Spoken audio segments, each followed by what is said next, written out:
कोई भी रिश्ता अचानक नहीं टूटता। रिश्ते धीरे धीरे कई चरणों में टूटते हैं। जब बार बार दिल को ठेस लगती है, जब हर बार मन को मारना पड़ता है, जब भरोसे के बदले धोखे मिलते हैं, तब जाकर धीरे धीरे नज़रों से गलतफहमी की पट्टी उतरती है। ये पंक्तियां हैं दोस्ती, प्यार, विश्वास व स्वयं के वजूद को परखती समाज के एक बेहद संवेदनशील मुद्दे समलैंगिकता पर बात करती पुस्तक दरकते दायरे से। नमस्कार, मैं डॉक्टर सुषमा गुप्ता आपका स्वागत करती हूँ अपने YouTube चैनल थॉट्स ऑफ सुष में। और आज मैं जिस किताब की समीक्षा आपके लिए लेकर आई हूँ वो है विनीता अस्थाना जी द्वारा लिखित दरकते दायरे। कवर पेज बहुत खूबसूरत है, स्वतः ही अपना ध्यान आकर्षित कर लेता है। विनीता जी की पहली पुस्तक बेहया को पाठकों का भरपूर प्यार मिला है और अब ये पुस्तक भी पाठकों से भरपूर प्रशंसा बटोर रही है। तो इसी किताब में कहीं लिखा है कि चलो एक कहानी सुनाते हैं। बात 90 के दशक की है। कहानी है बचपन की दोस्ती, पसंद और जवानी की दहलीज पर आते आते उन रिश्तों में होने वाले बदलावों की। इस कहानी में आपको वो सब कुछ मिलेगा जिसे आप सभी ने या 90s की जनरेशन ने अपने बचपन से जवानी तक जिया होगा, सहेजा होगा और आज भी वो कस्बाई जीवन, बचपन, मासूम दिलों में पनपती प्रेम कहानियों की रूमानी यादें आपको भावुक कर जाती होंगी। इसके साथ ही यह उपन्यास अपनी अलग सेक्सुअलिटी को स्वीकारने या नकारने के अधर झूल में झूलते लोगों को एक दिशा दिखाने का प्रयास है। समलैंगिकता आज भी हमारे यहाँ एक सामाजिक अपराध है। इसी अपराध बोध से जूझते अपनों द्वारा किनारे कर दिए गए वे समाज के भय से अपनी समलैंगिकता को अस्वीकार कर शादी के बंधन में बंधे जोड़ों की, असफल जोड़ों की घुटन, तड़प व ह्यूमिलिएशन को यह उपन्यास बखूबी चित्रांकित करता है। संक्षेप में हम इसकी कहानी की चर्चा करें तो कहानी मुंबई के ब्रीच कैंडी अस्पताल से स्टार्ट होती है, जहां सुंबुल लाइफ सपोर्ट पर पड़ी जिंदगी और मौत के बीच झूल रही है। उसके पति असद को लगता है कि उसकी एक आखिरी ख्वाहिश पूरी करने के लिए उसके प्रेमी समीर से उसे मिलाया जाए, लेकिन वो गलत सोचता है। उसकी आखिरी ख्वाहिश किसी और से मिलने की थी।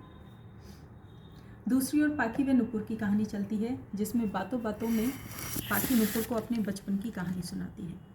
पाखी की यादों के गलियारे से हम पहुंचते हैं 90s के कानपुर में, जहां श्रुति उर्फ बिट्टी, जो कि इस उपन्यास की नायिका है और पाखी की पक्की वाली दोस्ती है। उनके पड़ोस में आशु नाम का लड़का रहता है। उसे पाखी की बहन राखी से प्यार हो जाता है, इसलिए वो इन दोनों का दोस्त बन जाता है। इसके बाद कहानी श्रुति के कॉलेज पहुंचती है, जहां एंट्री होती है सुंबुल की। और इसके बाद कहानी में कई सारे ट्विस्ट आते हैं। सनकी प्रेमी, दोस्त के लिए खतरा मोल लेने वाली दोस्ती, सच्चा प्यार और सुंबुल की श्रुति के प्रति दीवानगी। ये दीवानगी इतनी गहरी होती है कि वो चाहती है कि वो और श्रुति एक ही लड़के से शादी कर लें और ज़िंदगी भर साथ रहें। यहाँ से कई रिश्ते आपस में बुरी तरह उलझ जाते हैं, जिनका जिम्मेदार होता है समीर, जो राखी, श्रुति, पाखी और सुंबुल के रिश्तों को एक गुत्थी बनाकर रख देता है, उलझा कर रख देता है। जैसे रील के कई सारे धागे एक साथ खुलकर आपस में उलझ जाते हैं, बिल्कुल इसी तरह से। कौन से रिश्ते श्रुति के साथ रहते हैं और किन्हें वो हमेशा के लिए अलविदा कह देती है। श्रुति अपनी बेस्ट फ्रेंड पाखी के साथ मिलकर कैसे इन उलझे रिश्तों को सुलझाती है। चुनाव की बारी आने पर वो सुंबुल या अपने प्यार आयुष में से किसे चुनती है, ये तो आप इस उपन्यास को पढ़कर ही जान पाएंगे। कहानी में बहुत सारे पात्र हैं, सभी का व्यक्तित्व भिन्न है। लेखिका ने सभी पात्रों का चरित्र चित्रण कमाल किया है। सबसे मजबूत चरित्र उपन्यास की नायिका श्रुति का है। श्रुति एक बिंदास, सत्यवादी, साफ कोई, मजबूत व इरादों की पक्की लड़की है। रहन सहन में वो कहीं से भी लड़कियों जैसी नहीं है, इसलिए मोहल्ले की आंटियां उसे हराफा कहती हैं। यूपी में एक वर्ड थोड़ी हराफा मतलब थोड़ी तेज टाइप की लड़कियों के लिए बोला जाता है। गलत को गलत कहने व सही का साथ देने को हमेशा तैयार रहने के कारण वो अपने हर्राफा नाम को पूर्णतया चरितार्थ करती है। उसके परिवार को उस पर पूरा यकीन है। ऐसा यकीन अगर देश की हर लड़की को मिले तो उसकी छवि ही बदल जाए। ऐसी लड़की को मुख्य किरदार बनाना, वह हर चरित्र को उसके इर्द गिर्द घुमाकर लेखिका ने साबित किया है कि नायिका को हमेशा सुंदर, नाजुक या बहुत ज़्यादा गुणवान होना ज़रूरी नहीं है।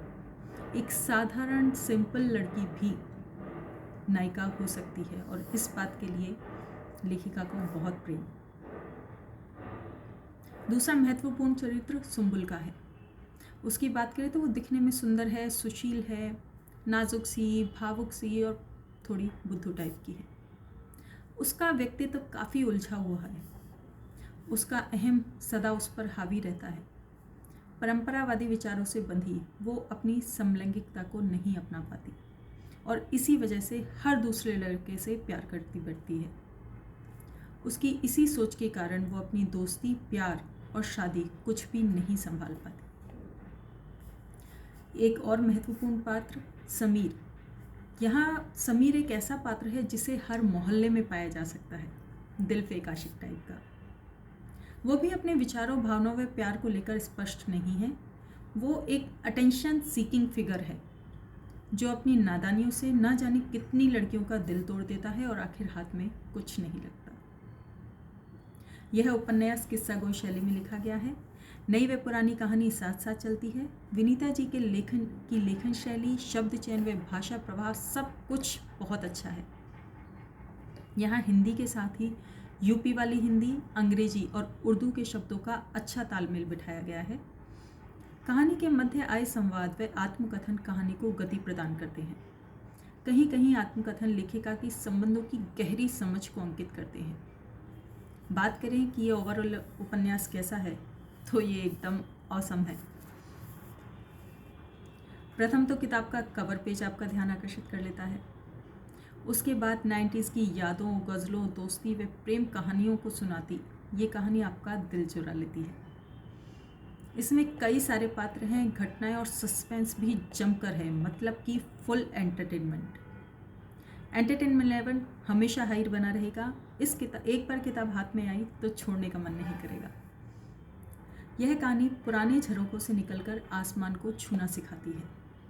साथ ही ये विश्वास भी देती है कि अपने वजूद को, अपनी सेक्सुअलिटी को सबसे पहले हमें अपनाना होता है, दुनिया का स्थान बाद में आता है। तो ये बहुत ही अच्छा, पठनीय व रोचक उपन्यास है।